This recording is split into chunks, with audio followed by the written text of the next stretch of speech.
بسم اللہ الرحمن الرحیم۔ السلام علیکم ناظرین، اس ویڈیو میں ہم آپ کو اصحاب کہف کے بارے میں بتائیں گے کہ اصحاب کہف کون تھے، ان کی تعداد کتنی تھی اور غار میں وہ کتنے دن تک سوتے رہے۔ حضرت عیسیٰ علیہ السلام کے آسمان پر اٹھا لیے جانے کے بعد عیسائیوں کا حال بہت خراب اور نہایت ابتر ہو گیا تھا۔ یہ لوگ بت پرستی کرنے لگے اور دوسروں کو بھی بت پرستی کرنے پر مجبور کرتے تھے۔ خصوصاً ان کا بادشاہ دقیانوس تو اس قدر ظالم تھا کہ جو شخص بھی بت پرستی سے انکار کرتا تھا اس کو قتل کروا دیتا تھا۔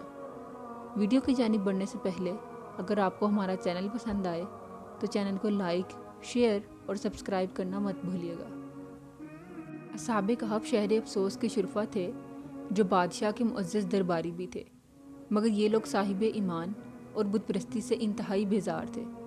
دقیانوس کے ظلم و جبر سے پریشان ہو کر یہ لوگ اپنا ایمان بچانے کے لیے اس کے دربار سے بھاگ نکلے اور قریب کے پہاڑ میں ایک غار کے اندر پناہ لے لی اور سو گئے، تو 300 برس سے زیادہ عرصے تک اسی حال میں سوتے رہ گئے۔ دقیانوس نے جب ان لوگوں کو تلاش کرایا تو اس کو معلوم ہوا کہ یہ لوگ غار کے اندر ہیں، تو وہ بہت ناراض ہوا۔ غیظ و غضب کے حال میں اس نے یہ حکم دیا کہ غار کو ایک سنگین دیوار اٹھا کر بند کر دیا جائے تاکہ یہ لوگ اسی میں رہ کر مر جائیں اور وہی غار ان لوگوں کی قبر بن جائے۔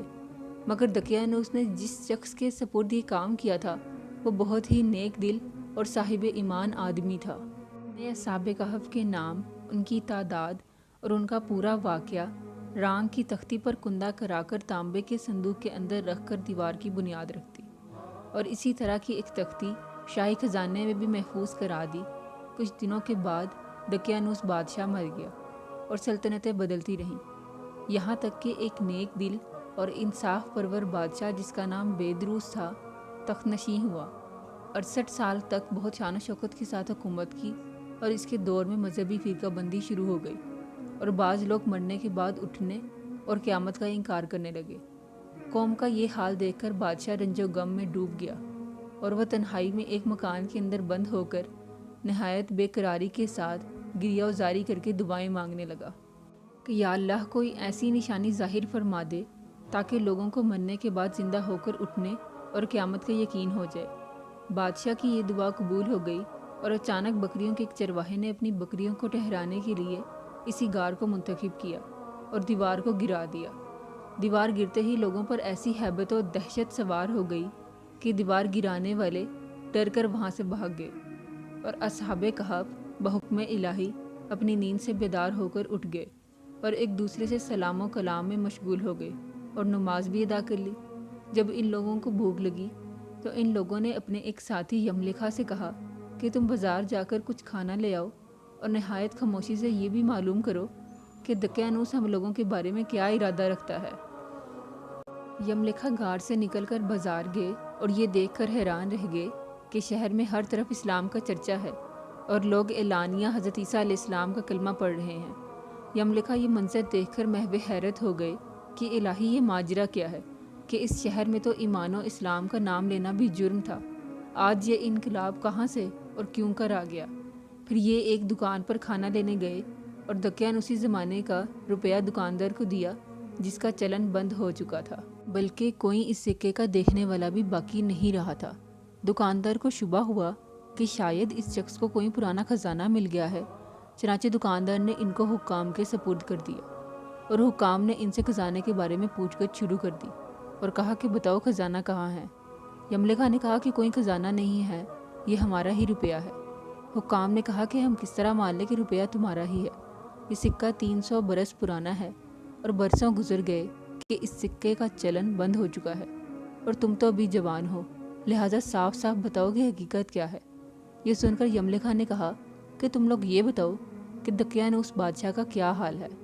حکام نے کہا کہ آج روئے زمین پر اس نام کا کوئی بادشاہ موجود نہیں ہے، ہاں سینکڑوں برس پہلے اس نام کا ایک بے ایمان بادشاہ گزرا ہے جو بت پرست تھا۔ یملکھا نے کہا کہ ابھی کل ہی تو ہم لوگ اس کے خوف سے اپنا ایمان اور جان بچا کر بھاگے ہیں۔ میرے ساتھی قریب ہی کے ایک غار میں موجود ہے، تم لوگ میرے ساتھ چلو، میں تم لوگوں کو ان سے ملواتا ہوں۔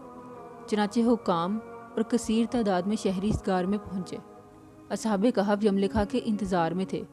جب ان کی واپسی میں دیر ہوئی تو تو ان لوگوں نے یہ خیال کر لیا کہ شاید یملکھا گرفتار ہو گئے ہیں، اور جب غار کے پاس بہت سے آدمیوں کا شور سنا تو سمجھ بیٹھے کہ غالباً دقیانوس کی فوج ہماری گرفتاری کے لیے آ پہنچی ہے۔ یہ لوگ نہایت اخلاص کے ساتھ ذکر الہی اور توبہ استغفار میں مشغول ہو گئے۔ حکام نے غار میں پہنچ کر تانبے کا صندوق دیکھا اور اس کے اندر سے تختی نکال کر پڑھی تو اس تختی پر اصحاب کہف کے نام لکھے تھے، اور یہ بھی تحریر تھا کہ یہ مومنوں کی جماعت اپنے دین کی حفاظت کے لیے دقیانوس بادشاہ کے خوف سے اس غار میں پناہ گزین ہوئی ہے۔ تو دقیانوس نے خبر پا کر ایک دیوار سے ان لوگوں کو غار میں بند کر دیا ہے۔ ہم یہ حال اس لیے لکھتے ہیں کہ جب کبھی بھی یہ غار کھلے تو لوگ اصحاب کہف کے حال پر مطلع ہو جائیں۔ حکام تختی کی عبارت پڑھ کر حیران رہ گئے، اور ان لوگوں نے اپنے بادشاہ بیدروس کو اس واقعے کی اطلاع دی۔ فوراً ہی بیدروس بادشاہ اپنے امراء اور شہریوں کو ساتھ لے کر غار کے پاس پہنچے، تو اصحاب کہف نے غار سے نکل کر بادشاہ کو خوش آمدید کہا اور اپنی کہانی بیان کی۔ بیدروس بادشاہ سجدے میں گر کر اللہ کا شکر ادا کرنے لگے کہ میری دعا قبول ہو گئی۔ اللہ تعالیٰ نے ایسی نشانی ظاہر کر دی جس سے موت کے بعد زندہ ہو کر اٹھنے کا ہر شخص کو یقین ہو گیا۔ اصحاب کہف بادشاہ کو دعائیں دینے لگے کہ اللہ تعالیٰ تیری بادشاہی کی حفاظت فرمائے، اب ہم تمہیں اللہ کے سپرد کرتے ہیں۔ پھر اصحاب کہف نے السلام علیکم کہا اور غار کے اندر چلے گئے اور سو گئے، اور اسی حالت میں اللہ تعالیٰ نے ان لوگوں کو وفات دے دی۔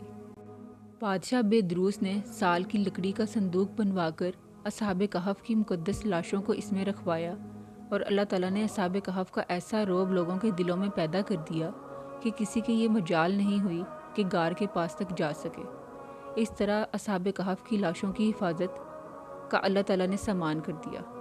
پھر بیدروس بادشاہ نے غار کے پاس ایک مسجد بنوا دی اور سالانہ ایک دن مقرر کر دیا کہ تمام شہر والے اس دن عید کی طرح زیارت کے لیے آیا کریں۔ برسوں بعد جب اصحاب کہف کی تعداد میں لوگوں کا اختلاف ہوا تو یہ آیات نازل ہوئیں، یعنی اے محبوب فرما دیجئے کہ اللہ اصحاب کہف کی گنتی کو زیادہ جانتا ہے، اور تم میں سے بہت ہی کم لوگ ان کو جانتے ہیں۔ حضرت عبداللہ بن عباس رضی اللہ تعالیٰ عنہ نے فرمایا کہ میں انہی کم لوگوں میں سے ہوں جو اصحاب کہف کی تعداد کو جانتے ہیں۔ پھر آپ نے فرمایا کہ اصحاب کہف کی تعداد 7 ہے اور 8واں ان کا کتا ہے، اور اصحاب کہف غار میں 300 برس تک سوتے رہے۔ قرآن مجید میں اللہ تعالیٰ نے اصحاب کہف کا حال بیان فرماتے ہوئے ارشاد فرمایا کہ کیا تمہیں معلوم ہوا کہ پہاڑ کے غار اور جنگل کے کنارے والے ہماری ایک عجیب نشانی تھے۔ جب ان نوجوانوں نے غار میں پناہ لی پھر بولے اے ہمارے رب، ہمیں اپنے پاس سے رحمت دے اور ہمارے کام میں ہمارے لیے ہدایت کر، تو ہم نے اس غار میں ان کے کانوں پر گنتی کے کئی برس تھپکا دیے، یعنی کہ سلا دیا۔ پھر ہم نے انہیں جگایا کہ دیکھیں 2 گروہوں میں سے کون ان کے ٹھہرنے کی مدت ٹھیک ٹھیک بتاتا ہے۔ ہم ان کا حال ٹھیک ٹھیک سناتے ہیں۔ وہ چند جوان تھے جو اپنے رب پر ایمان لائے اور ہم نے انہیں زیادہ ہدایت عطا فرمائی۔